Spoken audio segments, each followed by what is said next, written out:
स्वागत है आप सभी का आज की इस वीडियो में। आज हम लेके आए आपके लिए साइंस के न्यूमेरिकल्स फिजिक्स के हैं जो आपकी परीक्षाएं railway technician, RPF, navy, Agniveer में पूछे जाते हैं। वीडियो बहुत खास रहने वाली है, तो चैनल पर नए हैं तो सब्सक्राइब कर लीजिए और बेल आइकन को प्रेस कर लीजिए जिससे सभी वीडियो का नोटिफिकेशन आप तक समय से पहुंच सके। चलिए देखते हैं। पहला क्वेश्चन, जैसा कि आपको पता है अपना होमवर्क रहता है, होमवर्क है जब प्रकाश किसी चमकीली सतह पर आपतित होता है तो परावर्तन होता है, उसे क्या कहते हैं? किस प्रकार का परावर्तन होता है? ऑप्शन है पहला अनियमित परावर्तन, नियमित परावर्तन, सामान्य और विसरित। तो आपका आंसर क्या रहने वाला है वो आप कमेंट बॉक्स में आंसर बताएंगे। चलिए देखते हैं आज के लेक्चर का पहला क्वेश्चन। पहला क्वेश्चन है हमारा, वास्तविक प्रतिबिंब पाने के लिए 20 सेमी फोकस दूरी वाले अवतल दर्पण से 30 सेमी दूरी पर कोई वस्तु रखी है तो दर्पण से प्रतिबिंब की दूरी ज्ञात करो। यानी इसमें जो फोकस दूरी है वो 20 सेंटीमीटर है, एफ का मान 20 सेंटीमीटर है, ठीक है। और अवतल दर्पण से वस्तु की दूरी 30 सेंटीमीटर यानी यू का मान 30 सेंटीमीटर। वस्तु की दूरी को यू डिनोट करते हैं और फोकस दूरी को एफ से डिनोट करते हैं। देखो यहाँ पर अवतल दर्पण है तो इसमें हमें चिन्ह लगाने पड़ेंगे, चिन्ह पर पार्टी के हिसाब से। ये हमने फोकस दूरी भी ऋण की ले ली और वस्तु की दूरी भी ऋण की ले ली। हमें प्रतिबिंब की दूरी ज्ञात करनी है यानी वी हमें ज्ञात करना है। वी क्या करना है? ज्ञात करना है, ठीक है। तो वी को ज्ञात करने के लिए हम दर्पण सूत्र का फॉर्मूला लगाएंगे। दर्पण सूत्र होता है हमारा 1/v plus 1/u is equal to 1/f। इस तरह से होता है। इसमें हम वैल्यू सारी पुट करेंगे, ठीक है। तो पुट करेंगे तो 1/v, वी का मान तो हमें ज्ञात करना है, ठीक है ना। और u का मान है -30, तो यहाँ पे प्लस का निशान 1/-30 बराबर f का मान है 1/20, तो यहाँ पर लगाए 1/20 माइनस का। अब देखो ये जो माइनस की 1/30 वैल्यू है वो राइट हैंड साइड की तरफ ले जाएंगे तो प्लस की हो जाएगी। यानी हमारा बनेगा माइनस का 1/20 प्लस 1/30। लासा ले लेंगे इसमें, 20-30 का लासा आएगा 60 आ जाएगा। 20-30 60 -3 बार प्लस 30 दूनी 60 2 बार। -3 में 2 लेस करें तो माइनस का 1 बचेगा, -1/60। अब समझो यहाँ पे हमारी वैल्यू 1/v का मान -1/60 है। अगर हम दोनों को व्युत्क्रम कर दें तो v का मान -60 आ जाएगा। यही हमारा उत्तर होगा, v का मान -60 सेंटीमीटर। देखो आंसर में ऑप्शन में यहाँ पे टाइपिंग मिस्टेक है, माइनस नहीं लगा है, तो हमारा आंसर तो यही हो जाएगा लेकिन इसमें माइनस होना चाहिए, ठीक है। चलिए नेक्स्ट क्वेश्चन देखिए। अवतल दर्पण की वक्रता त्रिज्या 30 सेमी है तो उसकी फोकस लंबाई ज्ञात कर। तो देखो वक्रता त्रिज्या को r से डिनोट करते हैं, r बराबर 30 सेंटीमीटर। कौन सा है? 30 सेंटीमीटर, ठीक है। अब हमें फोकस दूरी ज्ञात करनी है, तो फोकस दूरी होती है हमारी वक्रता त्रिज्या की आधी। वक्रता त्रिज्या क्या होती है? आधी होती है, ठीक है। और तो आधी करेंगे, 30 का आधा करेंगे तो कितना आएगा हमारा?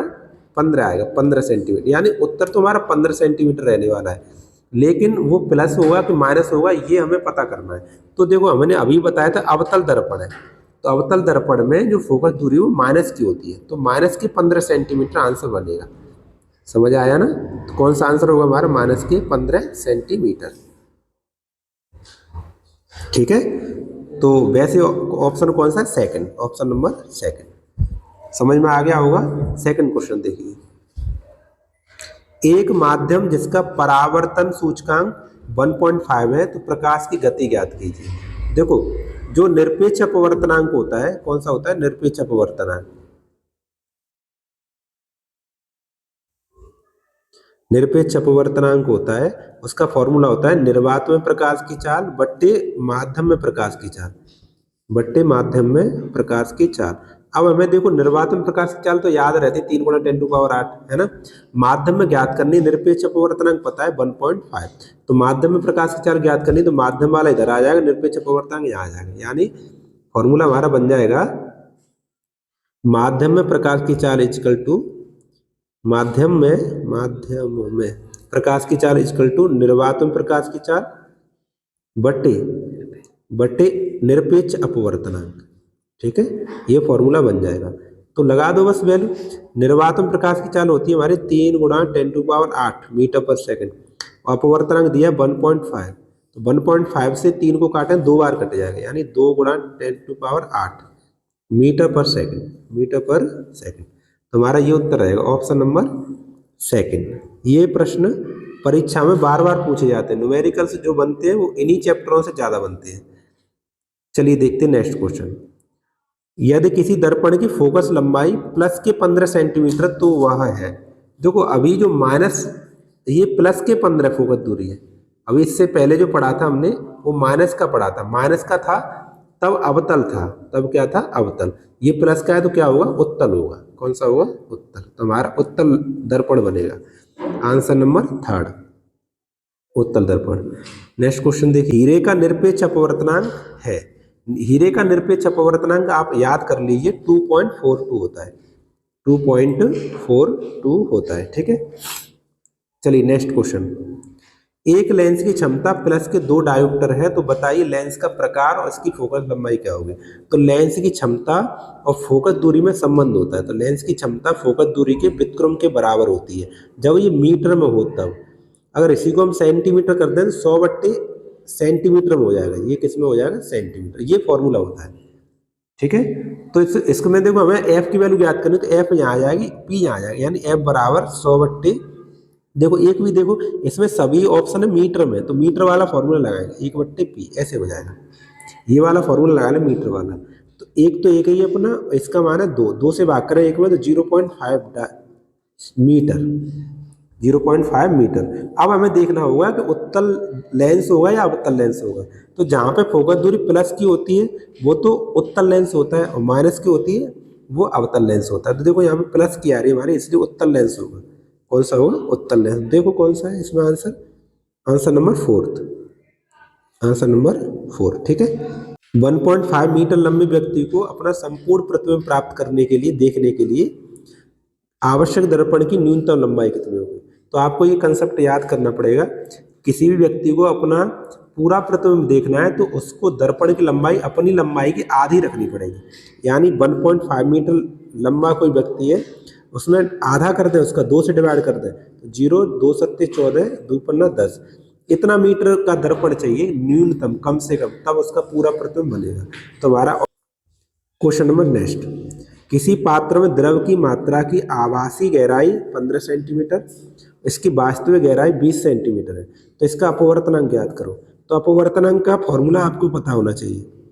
अपवर्तनांक का फॉर्मूला होता है वास्तविक गहराई बट्टे आभासी गहराई, वास्तविक गहराई बट्टे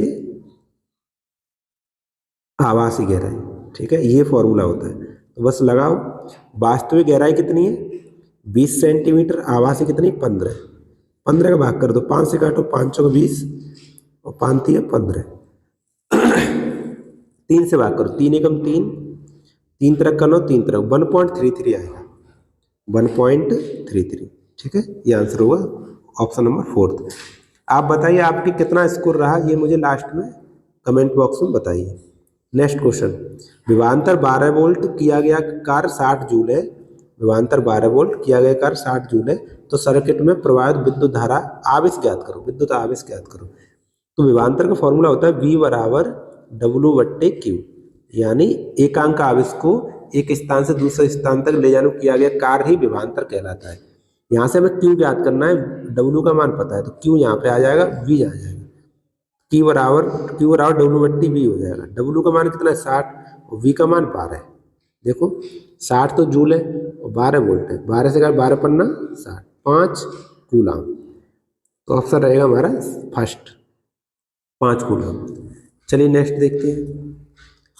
10 ओम के 2 समान प्रतिरोध समांतर रूप में जुड़े हैं, संयोजन में 10 ओम के तीसरे प्रतिरोध को जोड़ा जाता है, संयोजन का तुल्य प्रतिरोध ज्ञात करो। देखो 10 ओम के 2 प्रतिरोध समांतर क्रम में, समांतर क्रम में प्रतिरोधों को किस तरह से जोड़ते हैं, व्युत्क्रम करके। कैसे करेंगे व्युत्क्रम, इस तरह से, ऐसे ऐसे R1 + R2 + R जितने हो वैसे। तो इसमें 2 है 10 ओम को, तो 1/10 + 1/10, यानी कितना हो गया टोटल 2/10, 2/10। अब देखो 1/R की वैल्यू 2/10 है, अगर हमें R की वैल्यू करनी होगी तो उल्टा हो जाएगा ना, 10/2, 2 से काटें 5 ओम।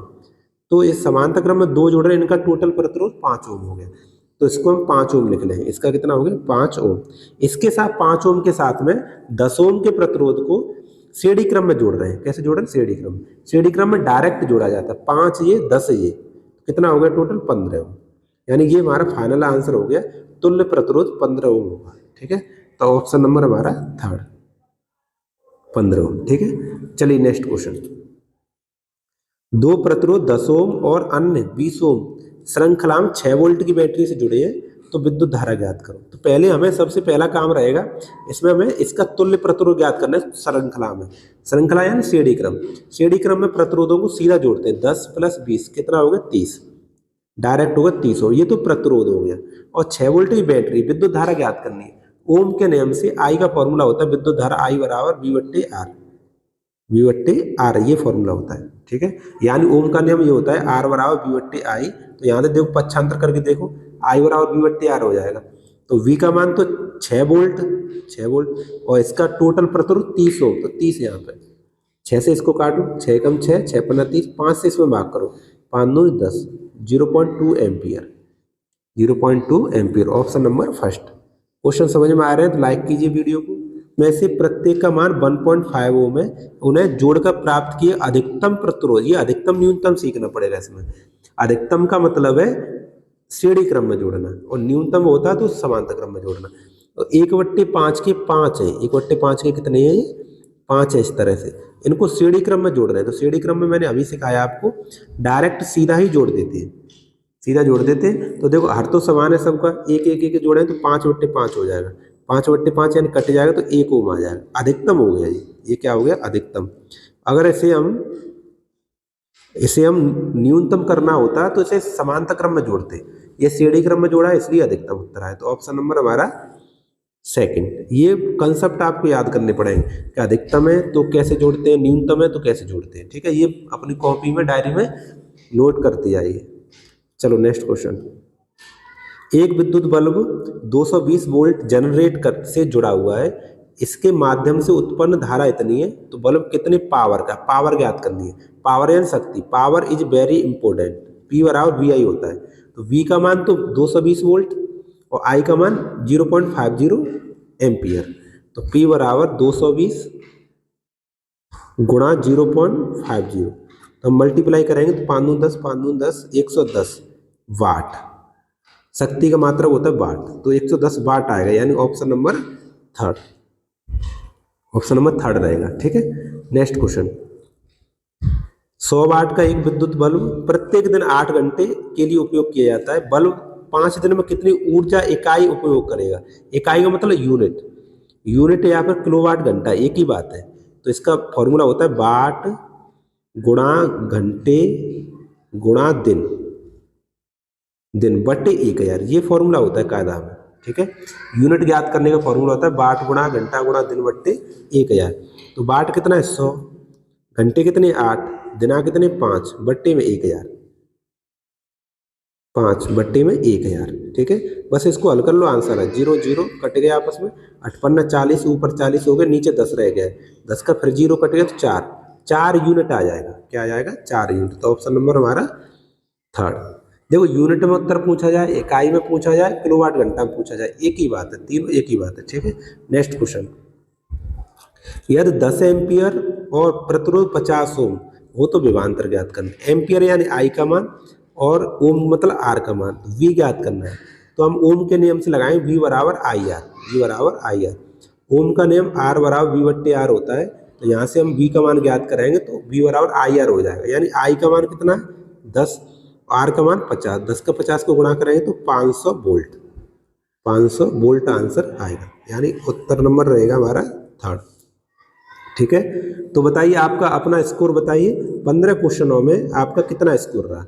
15 आउट ऑफ 15 कितने स्कोर रहा है कमेंट बॉक्स में बताइए। अगर वीडियो आपको पसंद आई है तो वीडियो को लाइक कीजिए, और चैनल पर नए हैं तो सब्सक्राइब कीजिए, बेल आइकन को प्रेस कर लीजिए, जिससे सभी वीडियो को नोटिफिकेशन आप तक समय से पहुंच सके। वीडियो को देखने के लिए बहुत बहुत धन्यवाद।